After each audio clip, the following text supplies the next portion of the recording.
currently run the Education Advocacy Clinic at Suffolk Law School. Over the past 10 years, I've worked with KenKing closely, and we've had the opportunity to share cases and clients. You learn a lot about a person when you work with him for 10 years. Here are the things that I know about Ken. Ken is extremely insightful and thoughtful. He has a formidable intellect, immense self-discipline, and a highly developed work ethic. He's spent over 25 years in the trenches of the child welfare and juvenile delinquency systems, which give him tremendous knowledge of the ins and outs of the system and the challenges children and families face.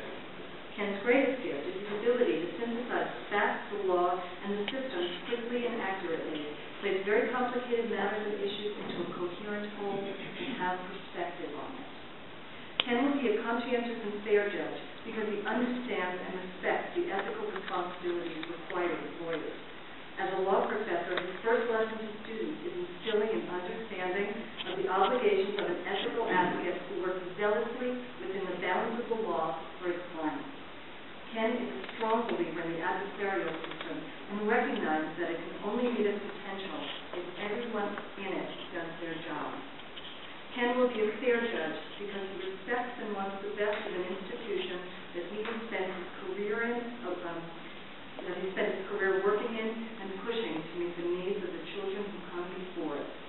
He will demand much from the lawyers who appear before him because he recognizes how high the stakes are for the children, families, victims, and communities whose states they control. Ken has an encyclopedic knowledge of the law. It's hard to know more than Ken on any legal subject simply because he's read and studied all the cases, articles, footnotes, and the literature.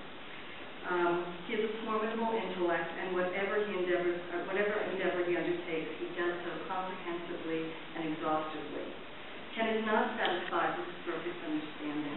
He pushes himself and has developed sophisticated knowledge of the history and the underpinnings of the law and the juvenile court. His scholarly work has gone beyond the law and incorporates an understanding of the developments of neuroscience, which deepen insight into the behavior of children and adolescents. Ken brings a wealth of practical, legal, and scholarly knowledge of children, families, and the juvenile justice system to the bench. Ken is extremely conscientious of his work ethic, and he is absolutely reliable. If he undertakes any responsibility, you can count on it being done and done right. Ken leads by example, and his own work ethic motivates everyone in his orbit to do their very best. He sets very high standards for those around him and holds himself to an even higher standard. While Ken is a skilled practitioner in the courtroom, he looks behind the cliché facade, beyond the easy answer. This deeper look allows him to craft more meaningful and successful long-term outcomes, as Jay was pointing out, in his cases that are better not just for his clients, but for the communities in which they live. Ken works so hard and goes the extra mile, not out of pride or for recognition, but because he truly understands the consequences to society if he fails to do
Is there anyone here in opposition? Hearing none, now it's your turn to give us your presentation. Thank you. Good afternoon. Thank you for your time and attention today. I am greatly honored and humbled. Excuse me. It's been a long time. I'm greatly honored and humbled to be before you this afternoon. I have spent the bulk of my career in the juvenile court. Indeed, I sometimes say that I've grown old in the juvenile court, or at least in its halls. I can think of no higher honor than to be asked to serve the court that in so many ways has nurtured my career. I want to thank the governor and his legal team for the confidence and the trust in me that this nomination represents. I also need to thank my wife, Sandra Simpson, and our son, Jackson King, who are with me today. But for their encouragement, I wouldn't be sitting here. Prior to making this application to the court, I had decided that it was time to move away from my attempts to become a juvenile court judge. I secured a faculty position at Suffolk Law School. I was comfortable there, I was happy there, and I thought that it was time to move on. Sandy and Jackson encouraged me to try again, and Sandy especially reminded me that I didn't want to set an example for Jackson, that it's okay to give up on our aspirations, that it's okay to walk away from goals.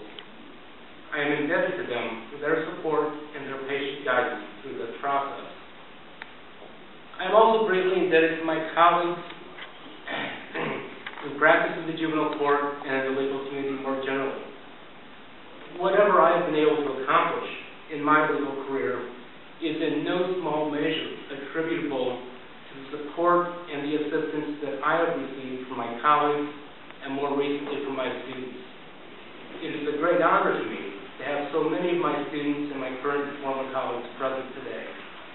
I am proud of them, and I am proud of the work that they do, and I am indebted to them for the support, the motivation, and the inspiration that they have provided throughout my career. Of course, I need to thank my witnesses, Mr. Jerry Stewart, Mr. Herb Johnson, Mr. Jay McManus, Ms. Isabel Raskin, for their support today. They have set a high mark for me, and it is a mark that I will work hard to hit. I first worked in the juvenile court almost 30 years ago when I was a law student with the Juvenile Court Advocacy Project, or JCAP. JCAP was a program that was housed in the field's corner office of the Greater Boston Legal Services, and it combined zealous delinquency defense with social work services in an effort to secure better outcomes for youth charged with delinquency matters. The relationships that I formed with my supervising attorneys at JCAP led to my employment as an assistant regional counsel for the DSS, the Department of Social Services, upon my graduation from law school. The exposure to the juvenile court that I gained through JCAP provided me with lifelong direction for my career. My first job after law school was with the DSS, now the Department of Children and Families. And when I came to the juvenile court, fresh out of law school, very young, dripping wet behind my ears, I was not prepared for the deference paid